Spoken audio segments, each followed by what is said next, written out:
LBR LBO Debrief. Lakshman's central theme today is, what will be the economic business climate outlook for 2017? Is it a growth outlook? I think basically my own view is that we have a few things that we got to look at. One is I think we are having a rather high plateau of interest rates at the moment. My own estimation is that will probably continue in the short term. When I say short term, 6 months or so. But I really don't see it going northwards anytime soon, and hopefully it will start stabilizing and dropping once these inflows that the government is talking about hopefully comes through. Number two is that we need to be cognizant of the fact that the US Fed rates are probably going up rather soon, and that will trigger some degree of inward flow into the US of money, and we may have some effect of that in terms of FDI and other inflows probably into the stock market. I'm not too sure of the statistics there at the moment. So in the coming year, we will hopefully see a plateauing of interest rates. We will hopefully see government stabilizing its borrowing, because if the budget is passed as is without too many amendments, I think we can be somewhat hopeful that revenues will go up. We will see obviously some cost push inflation in the short term, but I think the stabilization phase of debt repayment and that has happened over the last year or so will probably get simpler. So I think we have a fair platform to launch our businesses. So I think we'll be looking at sort of stable interest rates, probably dropping towards the end of next year, and hopefully some stable government policies on taxation, which will allow us to plan slightly ahead. So I'm fairly optimistic, but the key to this will be the ability of the government to attract FDI. Right. And on that question, I would say the jury is still out. Yeah. I think the country has all the necessary sort of environment for that to happen. But again, also depending on one of these questions that are being asked, implementation will become key. And without significant improvement in efficiencies and implementations, FDI has so many other places to go. Finally, I feel that it's important that the government concentrates on actually increasing efficiency in its own delivery services so that it makes business a little easier to do. And I would also like some clear sort of proposals to come through on things like capital market development, which has been absent at least in the short term in the past. So hopefully we'll have the right environment fiscally to take it forward. You mentioned about Fed rates going up, and today's exchange rate, buying rate was 147 rupees per dollar. Where do you see over 2017?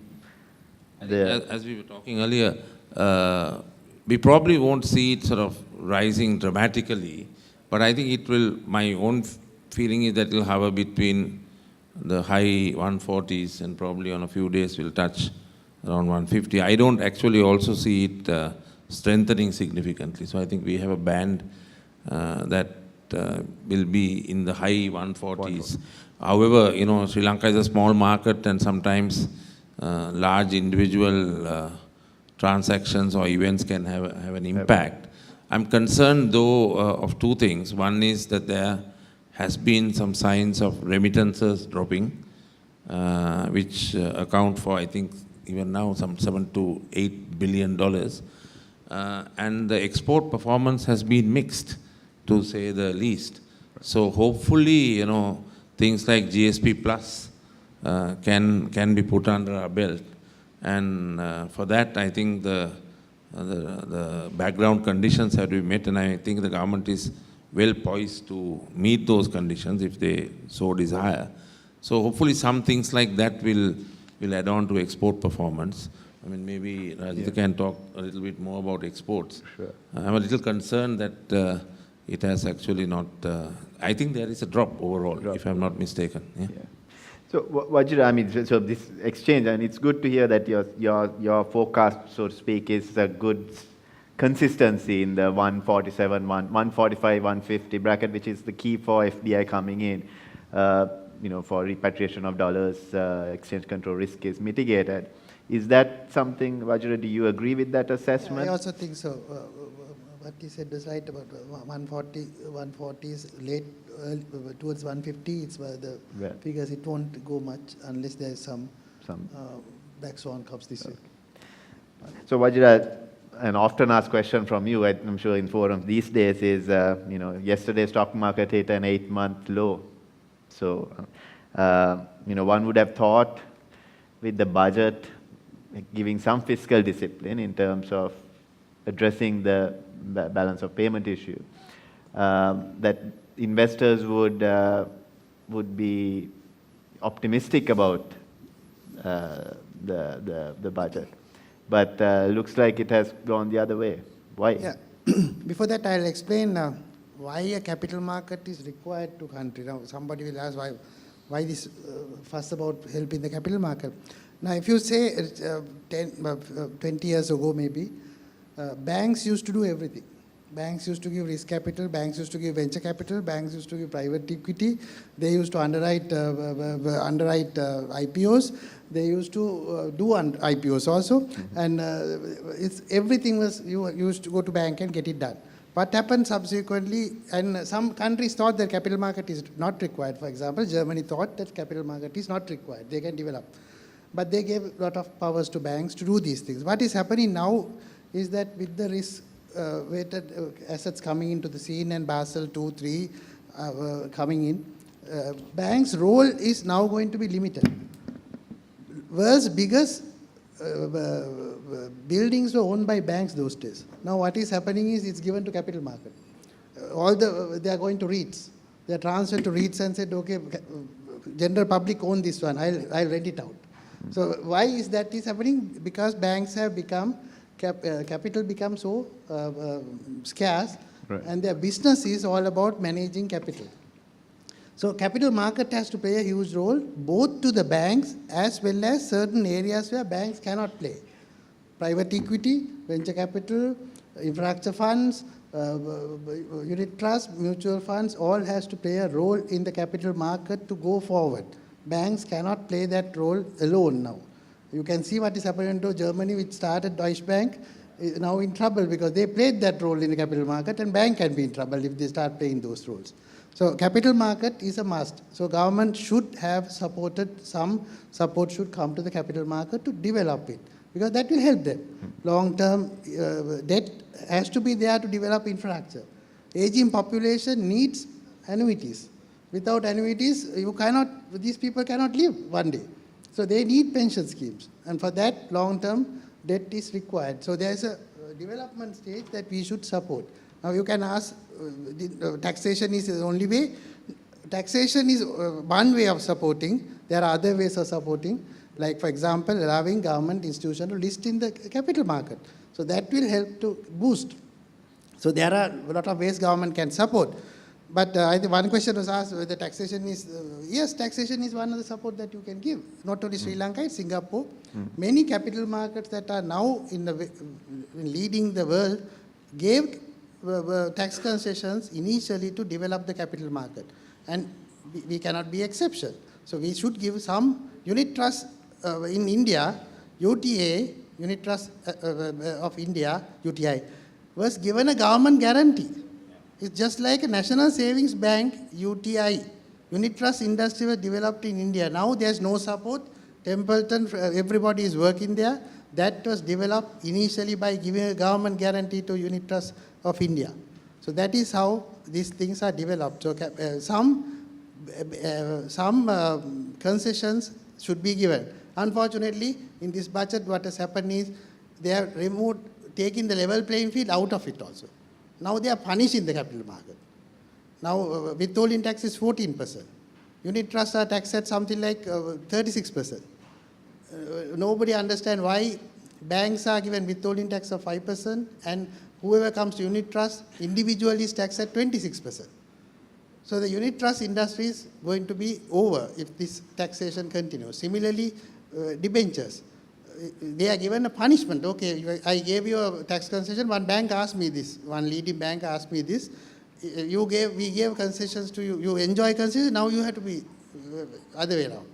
Both are two mistakes won't make one correct decision. One thing, but concessions are given, gradually removed, but create a level playing field because capital market is required for this market to Sri Lankan economy to proceed. Yeah, good. So there's a bunch of questions about. I'm just summarizing a number of questions out here about and directed towards Mano and Vajira on that the present government has been in power for 2 years, and what is the report card on them? Right? To kind of summarize all the sentiments that are out there in the. Let's take the direct ones. One says, you don't mind if I read that? You can read it. Do you think that the current BOI needs to be revamped to make it more efficient and investor friendly? With due apologies to my friend who is the chairman of the BOI, I have a long held the view that BOI should be scrapped altogether. So that's that answer, right? Then another one says, jury is still out. After 24 months, current regime has not shown any progress. That's a rather general question. But I, on a more serious note, I think there are lots of lessons to learn. One is that decisions, I think I mean, this is not relevant to this government, but it has been a problem every time there is successive governments. And we should be proud of the fact that we do regularly change regimes, though some regimes appear to be more impregnable than the others. And in doing so, one of the mistakes we make is we throw the baby out with the bathwater, just because there is a new regime doesn't mean everything that the previous regime has done is not correct. So we go through this whole process of starting again. And I think this is not this time, it has been last time and maybe 15, 20 years down the line. So I think one point is that you have to be careful, especially when it comes to economic matters. Because if you take FDI, for instance, I'm not holding a can for anybody. I mean, the foreign direct investments is essentially long-term. Yeah. They span many governments. And one thing they need is to know that there is a consistency in the policy. Otherwise, they cannot plan. So if you have situations where, whether rightly or wrongly, whether they were given or not is not my business, but if somebody has put in money here based on some sort of concessions, right, it is extremely unfair and does a lot of damage if midway through the conditions are changed. Yeah. Because at the end of the day, these guys are running businesses. They have to show returns to their shareholders. So when you have that short-term volatility of the game plan being changed after they have signed the agreement, their risk profile of the country goes up. So either they won't invest in the future, or they will postpone their expansion, or they will cut corners to recover what they are now have to pay. So we have to be very careful. I think that every government makes this mistake, that renegotiating investment deals have to be done very carefully, because the long-term impact is quite significant. And once people lose confidence, it's very difficult to bring it back. So if we are now, let's say in Vajira's area, if you are now promoting the stock market on a basis of some incentives, you can't have 1 year one thing being taken out, another year something being put back. it doesn't help anybody. And also, so I think governments must take that into account.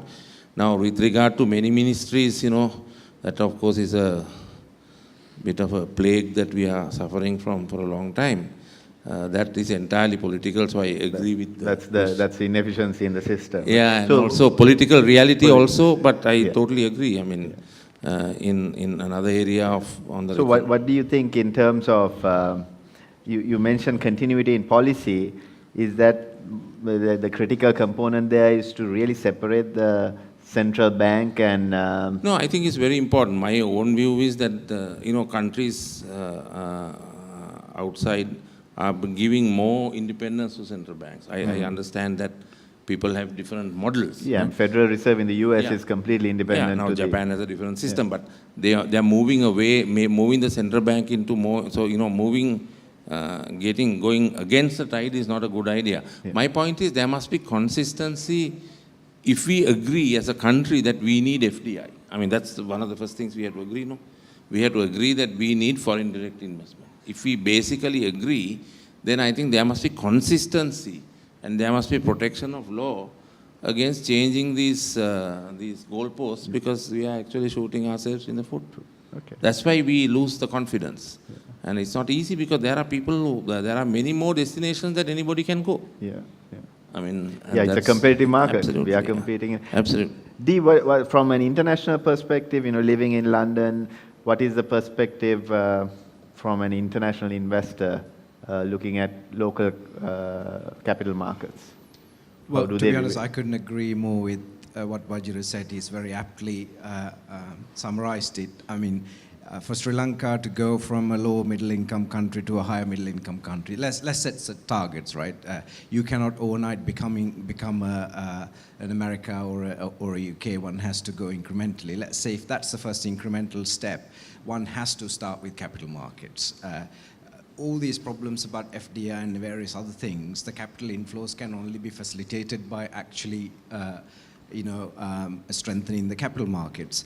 The problem we have is we don't have enough listings, and no disrespect to what's happening in the stock exchange, is doing a great job under trying circumstances in Sri Lanka, but we really need to increase the listings and the capital inflows. It has a number of effects, because if you look at one of the questions that's been asked is, we have one third of population is digital, why can't we be a digital player? Well, two things I can immediately think of. Knowledge and investment. Investment as in capital availability. Why is capital not available? Actually, capital markets are not efficient enough to have the capital in here. If you have inward investment, very good point, and that injects capital into nascent companies, and they have ability to, rather than walking into a bank, to raise capital in other ways, and then whole economy and the whole ecosystem grows. So that is really the perspective. There are players who want to invest in these, who will take bets in small companies. I mean, there are venture capitalists who will play a number of cards, hoping that one or two will pan out. And within those number of cards, we could easily feature. But how would you go about investing in? There's no exposure, there's no capital market infrastructure. Funds would not come in because it's too small, the big ones. So I think we really have to look at the capital, at the risk of sounding tiresome. I couldn't agree more. Again, another one is why can't we? Dubai and Singapore started with nothing. I wouldn't quite put Dubai and Singapore in the same bracket, because Dubai had some natural resources, so to speak, and therefore lots of other ways to do stuff. But Singapore is an interesting one, again, what you talked about. That Singapore went from where it was to where it is purely because of the strength of the capital markets and what they've done. So if one thing to take away is we have to lobby the government to help the capital markets, not punish the capital markets. Yeah, indeed. Yeah. Good. At least if they are not helping, not to damage the market. That's a good thing. I think the important thing is inconsistency. Yeah. That must be stamped out. That's the issue. If you know the rules of the game, then it's easier to play. But halfway in the match, if the rules of the games change, then we have a problem. No, I'll tell you another classic example is capital gains. No, capital gains, that year didn't come also. Actually, the damage was done. One minister went and said, capital gains. Yeah, without it being implemented or even actual be a law, it was. So the market was damaged. Now, however much you go to foreigners, how can you do a roadshow? Now, a question was asked from me, why aren't you going to do roadshows? We used to do it up to 2014, we did one. 15 also we did one. But going there and saying, is capital gains coming? How can you answer? If I cannot answer that one, Yeah. the chapter, no more presentations. Yeah. That's a basic question they will have, is there capital gains? Because capital gains is what they are coming for. Yeah. Yeah. I mean, one of the young economists who sat here very eloquently articulated one of the key things businesses are looking for, whether it's local or international, is the stability in the system, right? Investors, that's what you look for. And in an investment climate, the stability in the capital markets, fair certainty as in how it operates, certainty in the capital markets, and the certainty in the economic factors. So that's the climate one has to create in order to get the investments coming in. Yeah. So from an export perspective, how do you see the budget and the government policies for 2017? Yeah, I mean, if you look at the current year's performance to start as a baseline, the exports are not doing at all, well at all. So there is a year-on-year decline if you look at from a growth rate point of view. And if you look at the total exports of Sri Lanka, probably this year we will end up with about something like $11 to $12 billion, which is about 13 to 14% of the GDP. Now we need to start from here. Now, a year ago, Chamber had a theme called towards 50 billion export economy. And that was almost 2 years ago. So now, 2015, our exports were at the same value. So in US dollar terms, it is not growing. Yeah, I mean, it's at the same level. So we need to really look at what will ignite this base, right? For next year, if you look at, we don't expect the majority of the growth is going to come from the exports. The GDP growth is expected at best somewhere between 5.5% to 6%. Export climate is not good because if you start from a global scenario, the challenges are more. So if you ask what can be done, the first thing is we need to identify sustainable export industries and truly apply this sustainability into practice. Now, for example, just to bring some of the success stories from HECAB, we have been successful in the exports so far. Primarily, we have concentrated on customer-initiated, value-driven, innovation-related exports. So it's very, very important for us to, in this current global climate, bring the customer interface into our value-added process and also to fuel our innovation in the exports. So there are a lot of companies who are doing this. I mean, benchmark companies in Sri Lanka, for example, if you look at MAS, Brandix in the garment field, they're really thriving on that.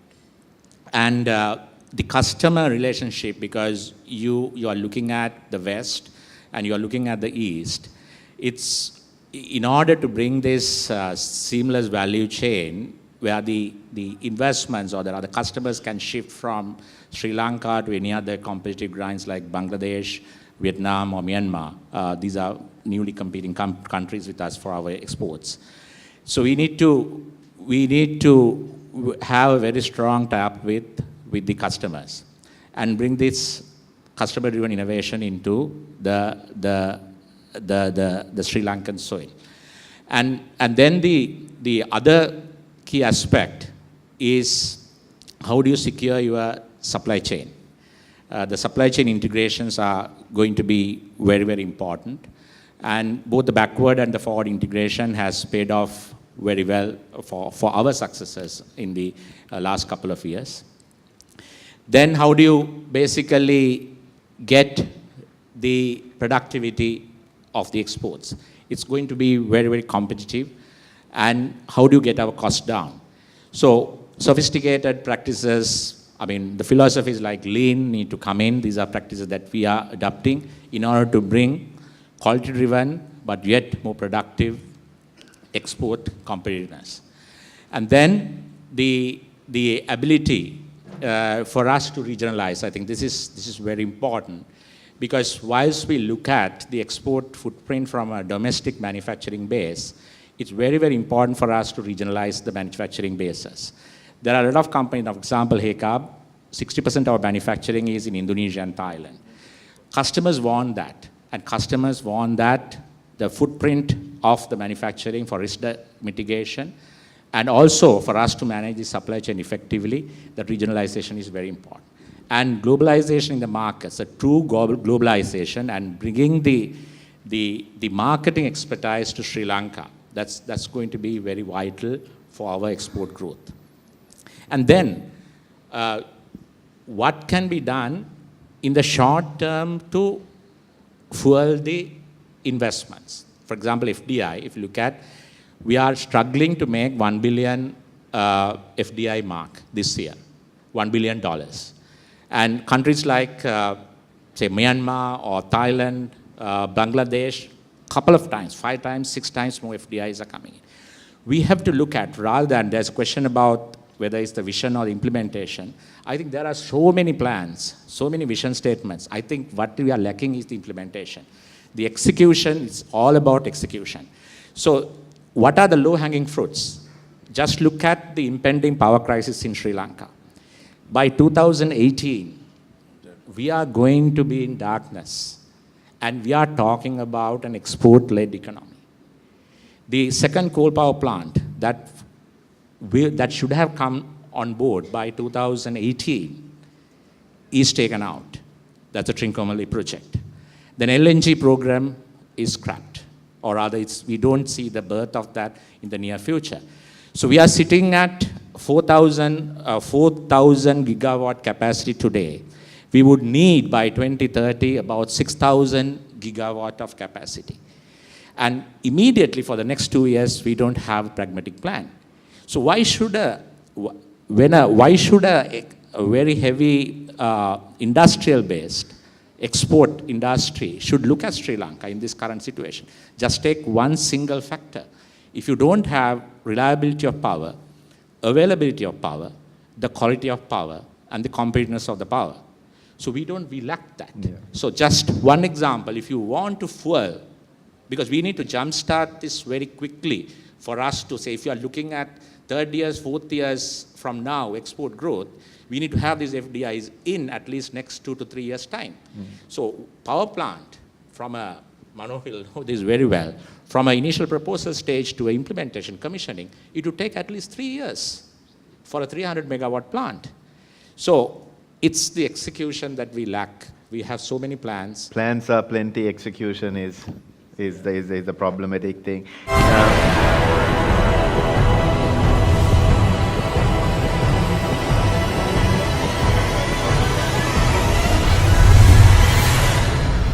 LBR LBO Debrief.